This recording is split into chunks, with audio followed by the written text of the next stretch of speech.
Une base secrète nazie dans l'Arctique. Ça ressemble au scénario d'un film d'aventure. Et pourtant, c'est bien réel. En 1943, l'Allemagne d'Hitler a bel et bien installé une station cachée sur une île gelée à 1000 km du pôle Nord. Et personne n'a découvert son existence pendant des années. Son histoire est un mélange d'espionnage, de mythes nordiques, mais aussi avec une fin la plus absurde qu'on puisse imaginer. Dans cette vidéo, on va découvrir 3 choses. Pourquoi les nazis sont allés là-bas, ce qu'ils faisaient vraiment, et comment un simple repas a fait tout dérailler. La météo gagne les guerres. Commençons par une question simple. Pourquoi une armée irait-elle s'installer sur une île perdue de l'Arctique? La réponse tient en un mot, la météo. Aujourd'hui, on regarde le temps qu'il fera sur son téléphone. C'est même devenu banal. Mais durant la Seconde Guerre mondiale, savoir à l'avance le temps qu'il allait faire, c'était une arme à part entière. Et parfois, ça pouvait décider du sort d'une bataille. Prenons un exemple concret. Imaginez que vous vouliez envoyer une flotte attaquer un convoi ennemi. Si une tempête se lève, vos navires sont en danger et l'opération échoue. Vous préparez un bombardement aérien. Eh bien, un vent trop fort et vos avions ratent leur cible. Mais attention, à l'inverse, le mauvais temps peut devenir un allié, car un ciel bouché ou du brouillard vous permettent de déplacer vos troupes sans être vus. La météo n'était donc pas un détail, mais une information militaire de premier ordre. Le meilleur exemple, c'est le débarquement de Normandie. Le 6 juin 1944, les Alliés ont lancé leur immense opération tout simplement parce que leurs météorologues avaient repéré une courte accalmie dans une période de tempête. Les Allemands, eux, n'avaient pas vu cette fenêtre et pensaient qu'aucune attaque n'était possible par ce temps. Résultat, ils ont été pris par surprise. Voilà donc comment une bonne prévision météorologique a tout changé. Une fiabilité dans ce domaine dont les Allemands étaient largement incapables à ce moment-là. Pourquoi ? Parce qu'en Europe, la majorité des perturbations climatiques prennent naissance au-dessus de l'Atlantique Nord avant de traverser progressivement le continent vers l'Est. Pour anticiper le temps en Allemagne, il fallait donc surveiller ce qui se produisait très loin à l'ouest et au nord. Or, cette zone stratégique était contrôlée par les Alliés. Les Britanniques, les Américains et les Canadiens avaient en effet des stations météo un peu partout au Canada, au Groenland, en Islande et en Grande-Bretagne, sans compter leurs navires météo en plein océan. Résultat, ils voyaient venir le mauvais temps des jours à l'avance. Les Allemands, eux, étaient quasiment aveugles et recevaient les nuages et les tempêtes sans avoir pu les anticiper. Alors, bien évidemment, ils ont cherché des solutions pour remédier à cela. Ils ont d'abord utilisé des bateaux d'observation, souvent de vieux chalutiers de pêche, transformés pour l'occasion. Mais ces bateaux étaient des cibles faciles et beaucoup ont été coulés. À partir de 1941, après ces pertes répétées, la marine allemande, la Kriegsmarine, change donc de stratégie. Plutôt que des bateaux, il lui faut des stations fixes à terre, solides, discrètes et capables de relever le temps en continu, jour après jour. C'est de là que vient toute notre histoire. Pour mieux prévoir le temps, les nazis vont donc installer une chaîne de stations secrètes dans le Grand Nord et l'une d'elles portera un nom mystérieux, Schatzgraber. Une île au bout du monde. Maintenant, plantons le décor. Où exactement les Allemands ont-ils installé cette station ? L'endroit s'appelle la Terre d'Alexandra. C'est une île qui fait partie d'un archipel nommé la Terre François-Joseph dans l'océan Arctique et qui appartient aujourd'hui à la Russie. Pour vous donner une idée de l'isolement, voici quelques chiffres. La Terre d'Alexandra se trouve à environ 1000 km du pôle Nord et à plus de 1500 km au nord des côtes russes. Autrement dit, c'est le bout du monde. Une terre déserte, balayée par les vents et prise dans les glaces une grande partie de l'année. Pas un arbre, pas un village, rien que de la roche, de la neige et du froid.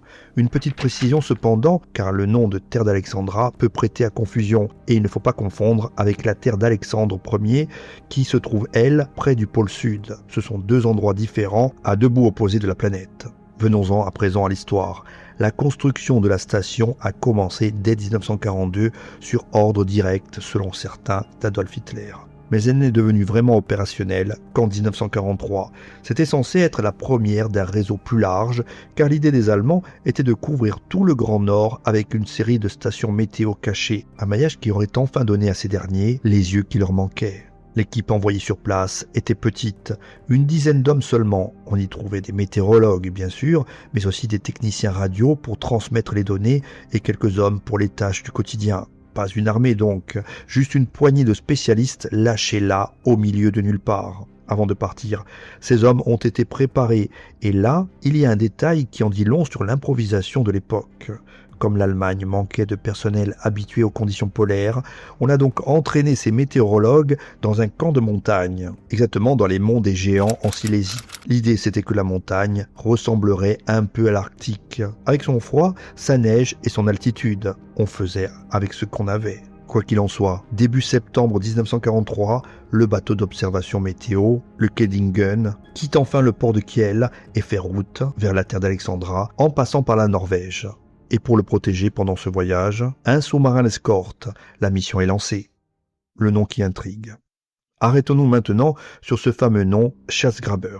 En allemand, ce mot signifie chercheur de trésors, ou plus littéralement, celui qui creuse pour trouver un trésor. Avouez que c'est un nom étrange. Pour une simple station météo, on s'attendrait à quelque chose de plus neutre, de plus discret, pas à un nom qui évoque une chasse au trésor. Ce détail a nourri toutes sortes de théories par la suite, et on comprend pourquoi. Quand on entend base nazie secrète et chercheur de trésors dans la même phrase, l'imagination s'emballe, et on pense aussitôt à des fouilles cachées, à des reliques anciennes ou bien à des armes mystérieuses. Mais voici ce que disent les historiens.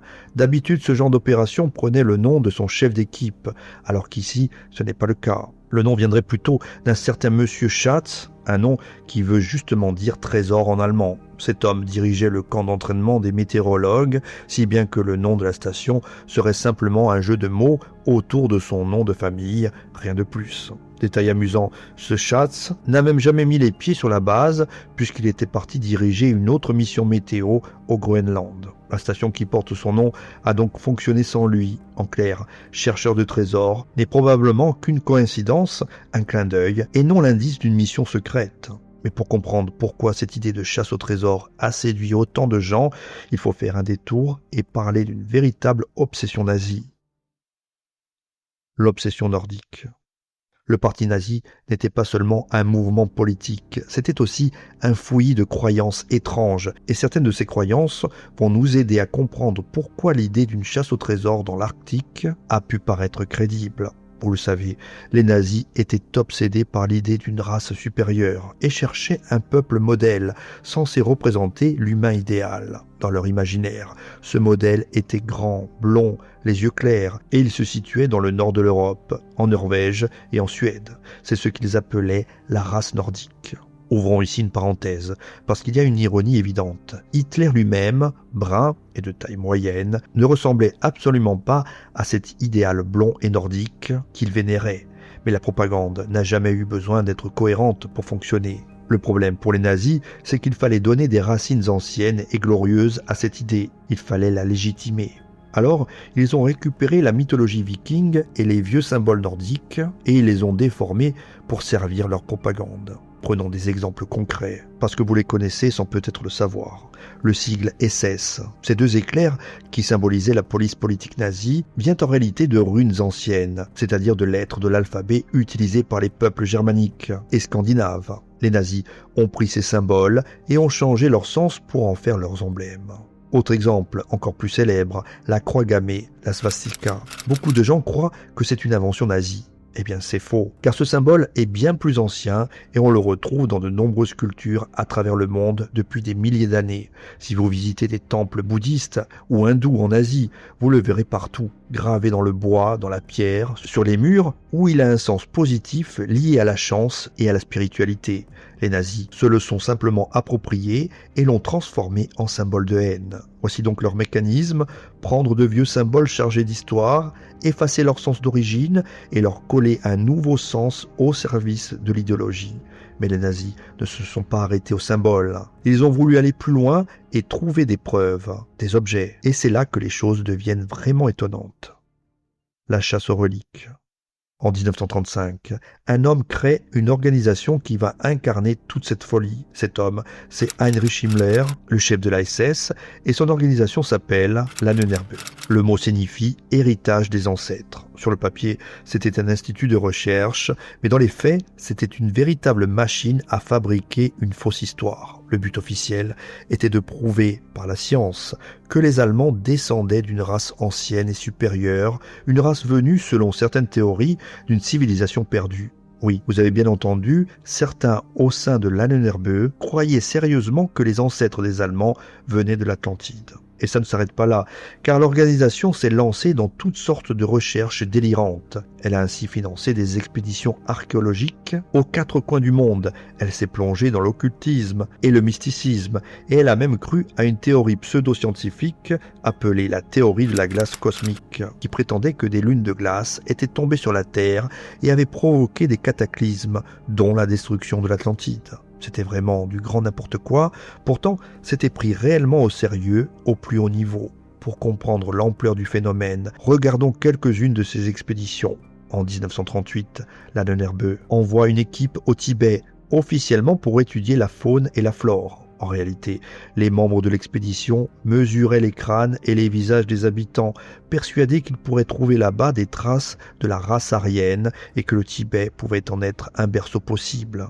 La même année, autre mission en Islande. Pour les nazis, l'Islande était une sorte de terre sainte, car c'est là qu'avaient été écrits les grands textes de la mythologie nordique, ces récits de dieux et de héros que Himmler considérait presque comme sacrés. La mission devait y chercher les traces d'anciens lieux de culte dédiés aux dieux nordiques, comme Thor et Odin, mais elle a été un échec complet, faute de moyens. Il y a eu aussi des recherches en Finlande pour enregistrer de vieux chants populaires, des expéditions en quête du Saint Graal en Espagne et bien d'autres projets tout aussi étranges. Au total, l'Ahnenerbe comptait des dizaines de branches et menait plus d'une centaine de projets de recherche. Et c'est dans ce contexte qu'arrive le détail le plus fou de notre histoire, digne d'un film Marvel, la quête du marteau de Thor. Le marteau de Thor.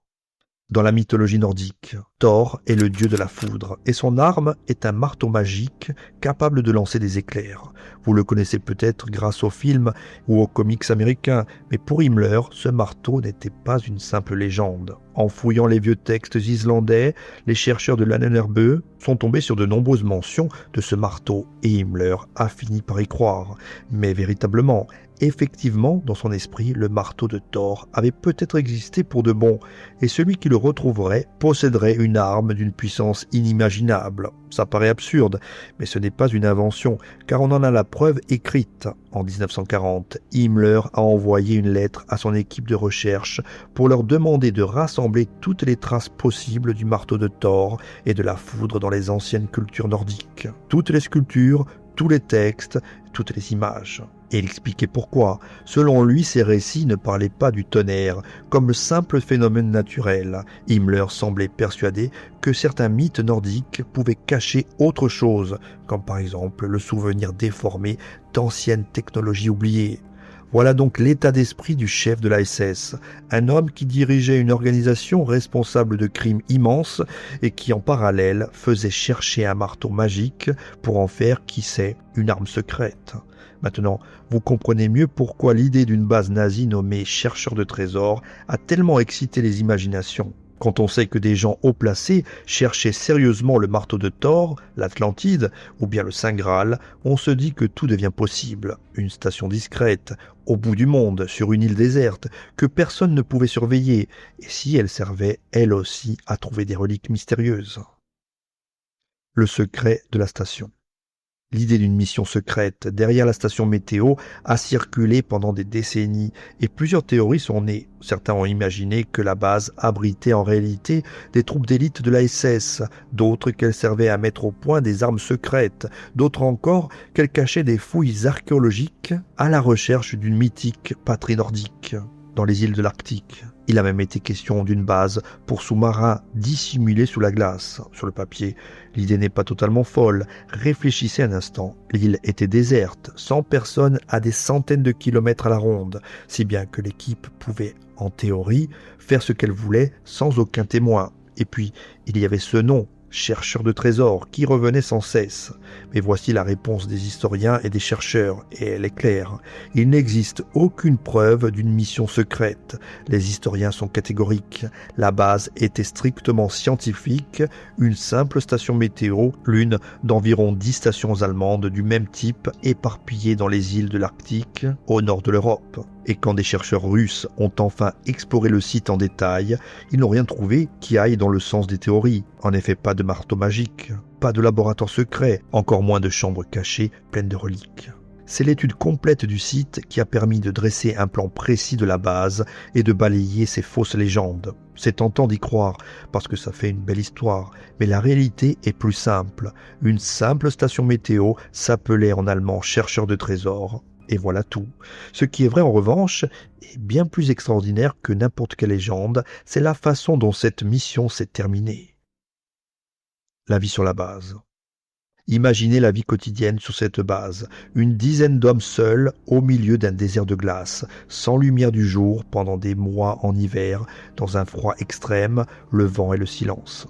Et malgré tout, il fallait relever jour après jour les mesures météo et les transmettre par radio. La base n'était pas sans défense, car les Allemands l'avaient entourée d'un champ de mines au cas où elle serait découverte et attaquée. Retenez bien ce détail, il aura son importance bien plus tard. Autre info, le ravitaillement venait à la fois du ciel et de la mer. Des avions larguaient des vivres, mais c'était aussi l'affaire des sous-marins. Sauf qu'au fil des mois, la situation s'est compliquée. L'hiver approchait, la baie à côté de la station a commencé à geler, et plusieurs bateaux chargés de vivres et de matériel ont été broyés par les glaces. Résultat, une partie des provisions a coulé, si bien que les réserves de nourriture ont fondu et que l'équipe s'est retrouvée à court, isolée, loin de tout. Que faire donc quand on a faim, au beau milieu de l'Arctique, sans ravitaillement? Eh bien, on chasse ce qu'on trouve. Et ce qu'on trouve là-bas, c'est énormément d'ours polaires. Les hommes ont donc commencé à tuer des ours pour avoir de la viande fraîche. Sur le moment, ça semblait une bonne idée, et c'était même sans doute leur seule option. Mais c'était en réalité une très mauvaise décision. La viande d'ours dangereuse. La viande d'ours polaire est effectivement assez dangereuse. Et pour une raison précise, car elle contient très souvent un parasite, un petit ver microscopique responsable d'une maladie qui s'appelle la trichinose. Voilà comment ça marche. Si l'on cuit la viande très longtemps, à haute température, le parasite est détruit. Mais si la viande est crue ou mal cuite, le parasite passe dans le corps de celui qui la mange. Et une fois à l'intérieur, ces vers se logent dans les muscles et provoquent une maladie pénible, parfois grave, avec de la fièvre, des douleurs intenses et de fortes faiblesses. Et c'est exactement ce qui est arrivé à l'équipe de la station. La viande d'ours était mal cuite, le parasite est passé dans le corps humain, et les hommes sont tombés malades les uns après les autres. Attention, il ne s'agissait pas d'une simple indigestion, mais d'une vraie infection qui ravageait leur corps de l'intérieur. Un véritable film d'horreur. Maintenant, mettez-vous à leur place. Vous êtes une poignée d'hommes malades, dont certains commencent à délirer, bloqués sur une île gelée de l'Arctique. Le secours le plus proche est à des centaines de kilomètres, et il faut des jours pour l'atteindre. La situation devient critique, et c'est là que l'Allemagne décide d'organiser un sauvetage. Et c'est aussi là que l'histoire prend un tour presque comique, tellement tout va de travers. Un sauvetage qui tourne mal. Le plan était le suivant. Faire venir un avion depuis la Norvège avec un médecin à bord et le médecin sauterait en parachute sur la base pour soigner les malades. Premier détail savoureux, ce médecin n'avait jamais sauté en parachute de sa vie. On lui a fait suivre un entraînement express en vitesse et son tout premier saut allait être celui-ci au-dessus d'une île arctique pour atterrir sur une base secrète et soigner des hommes infestés de vers. Pas vraiment le baptême de l'air dont on rêve, je vous l'accorde. Sauf que le pilote a voulu quant à lui simplifier les choses. Plutôt que de larguer le médecin en parachute, il a tenté de poser directement l'avion sur l'île. Mais en ratant son atterrissage, le train d'atterrissage justement a été endommagé. Résultat, l'avion censé évacuer les malades était maintenant cloué au sol, abîmé, impossible à faire repartir tout de suite, pendant que certains hommes délirants devenaient ingérables. Il a donc fallu envoyer un second avion, un hydravion cette fois-ci, depuis la France pour apporter les pièces nécessaires à la réparation. Entre le bricolage, l'attente et l'improvisation, l'avion a finalement été réparé tant bien que mal et le 11 juillet 1944, il a réussi à se poser en Norvège avec à son bord tous les membres de l'équipage. Un détail sur l'état des hommes en dit long, le chef de la station avait tellement perdu la raison qu'il a fallu, paraît-il, l'attacher au plancher de l'avion pour l'empêcher de tout casser pendant le vol. La station, elle, a été abandonnée en pleine guerre, à un moment où les informations météo auraient pourtant été précieuses, mais l'équipe était littéralement au bout du rouleau. Sauf qu'il restait encore un problème. Vous vous rappelez du champ de mines autour de la station ? Eh bien, lors de l'évacuation précipitée, il a été impossible de le retirer et les mines sont restées sur place. Des années plus tard, quand les anciens de la station ont appris que les soviétiques s'installaient à leur tour sur l'île, ils ont essayé de transmettre les positions des mines pour éviter un accident. Mais leurs messages ont été ignorés et il a fallu attendre 1990 pour qu'une expédition norvégienne, en s'appuyant sur les vieilles cartes allemandes, vienne enfin sécuriser et désamorcer ces mines. Aujourd'hui, l'une d'elles est d'ailleurs exposée dans un musée à Oslo.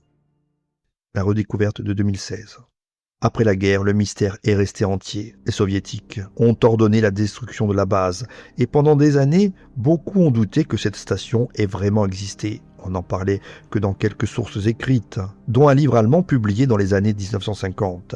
Et pour beaucoup, c'était devenu une simple légende de guerre. Puis vint l'année 2016. Cette année-là, l'été a été inhabituellement doux dans l'Arctique. Et la neige et la glace, qui recouvrent normalement tout, ont reculé, exposant le site comme rarement. Une équipe de chercheurs russes du Parc national de l'Arctique a saisi l'occasion. Dirigée par un chercheur nommé Evgeny Ermolov, elle s'est rendue sur la terre d'Alexandra et là, elle a retrouvé les vestiges de la station. Le bâtiment principal en bois s'était effondré depuis bien longtemps, écrasé par des décennies de neige et de glace. Mais il est resté beaucoup de choses. Les chercheurs ont récupéré plus de 500 objets, certaines sources parlent même de plus de 600, ainsi que des restes de bâtiments, un dépôt de vivres, de secours et même les traces d'une piste d'atterrissage d'urgence. Parmi les objets, on a retrouvé des instruments météo comme des baromètres et des thermomètres, dont certains conçus pour être emportés par des ballons sondes, mais aussi des livres et des documents en allemand, des manuels de la marine, des tables astronomiques, ainsi que des relevés météo. Il y avait également des objets du quotidien, remarquablement conservés grâce au climat très sec et presque sans microbes de l'île, comme du cuir, du tissu et du bois. Le plus important pour les chercheurs, c'était les objets marqués, comme par exemple des pièces frappées de la croix gammée et des insignes militaires allemands, certaines même datées. Plus aucun doute possible, les nazis avaient bel et bien installé quelque chose là et la légende devenait un fait prouvé. Mais, et c'est l'essentiel, rien dans ces découvertes n'allait dans le sens des théories spectaculaires. Pas de marteau de Thor, pas d'armes secrètes, pas de chambre cachée, juste les vestiges d'une station météo et de ses provisions. La vérité, encore une fois, était plus simple et pourtant plus émouvante parce que réelle. Et au pôle Sud. Une dernière chose sur le sujet, parce qu'elle complète parfaitement le tableau et qu'elle revient souvent. Il existe également des rumeurs d'une autre base nazie, mais cette fois-ci au pôle Sud, soit en Antarctique.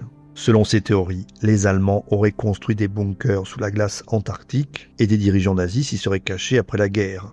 Certaines versions encore plus folles parlent de soucoupes volantes et de bases secrètes alimentées par des sources chaudes. Tout ça appartient bien évidemment au domaine du fantasme, mais ces histoires ont une racine bien réelle, une vraie expédition allemande. Voici les faits. En décembre 1938, un navire allemand a quitté Hambourg pour l'Antarctique. Il s'appelait le Schwabenland et transportait des scientifiques, des officiers et son équipage. La mission était discrète, mais elle n'avait rien de mystique. Quel était son but alors ? En fait, quelque chose de très terre-à-terre, en l'occurrence l'huile de baleine. Mais pourquoi de l'huile de baleine ? Eh bien parce que l'Allemagne en consommait des quantités énormes, puisque c'était à l'époque la matière première principale pour fabriquer de la margarine et du savon. Le pays était même le deuxième acheteur mondial d'huile de baleine norvégienne, important environ 200 000 tonnes par an. Or, Hitler voulait moins dépendre de l'étranger, et notamment de la Norvège. D'autant qu'une guerre approchait et que ces importations pesaient lourd sur les réserves de devises du pays. L'idée était donc de trouver en Antarctique une zone pour installer une base baleinière allemande. Et pourquoi si loin, au bout du monde ? Eh bien tout simplement parce que c'est là que se trouvait la grande majorité des baleines. La chasse intensive les avait déjà raréfiées près de l'Europe et il fallait donc aller toujours plus au sud pour les trouver. Le navire a été confié à un capitaine expérimenté, Alfred Richter, choisi pour sa connaissance des régions polaires et non pour préparer un quelconque plan secret. Ce simple choix, basé sur la compétence, affaiblit déjà l'idée d'une mission occulte. Le Schwabenland est ainsi arrivé en Antarctique en janvier 1939 et pendant plusieurs semaines, ces 2 hydravions ont survolé la région et pris environ 16 000 photos aériennes, ce qui a permis de cartographier une vaste zone. Les Allemands ont baptisé ce territoire la Nouvelle Swab, du nom du bateau. Et il y a une anecdote restée célèbre. Pour marquer le territoire, l'expédition a largué depuis les airs des fléchettes ou des pointes métalliques ornées de croix gammées. L'idée étant de les disséminer pour réclamer la zone au nom de l'Allemagne. Inutile de dire que ce n'est pas comme ça qu'on revendique officiellement un territoire, et ces marqueurs n'ont d'ailleurs jamais été retrouvés. Mais voici le point essentiel. L'expédition n'a duré qu'environ 1 mois sur place, après quoi le navire est reparti et il est rentré en Allemagne au printemps 1939. Et 1 mois, c'est bien évidemment beaucoup trop court pour creuser des bunkers ou construire une base souterraine. Quant aux expéditions suivantes, qui auraient pu aller plus loin, elles ont été tout simplement annulées à cause du déclenchement de la guerre en septembre 1939. Depuis, l'Antarctique a été énormément explorée et cartographiée, et il faut avouer qu'on n'a jamais trouvé la moindre trace d'une base secrète nazie, pas même le plus petit bunker, en fait, rien du tout. Le mythe d'une base secrète nazie géante en Antarctique, qui aurait abrité une usine de soucoupes volantes et les nazis en fuite après la guerre, ne tient donc pas la route. Voilà, avant de se quitter, une toute dernière anecdote. Saviez-vous que l'Allemagne utilisait aussi des stations météo automatiques déposées par sous-marins? En effet, en parallèle des bases habitées comme Schatzgraber, les Allemands ont aussi développé des stations météo automatiques capables de fonctionner seules dans l'Arctique.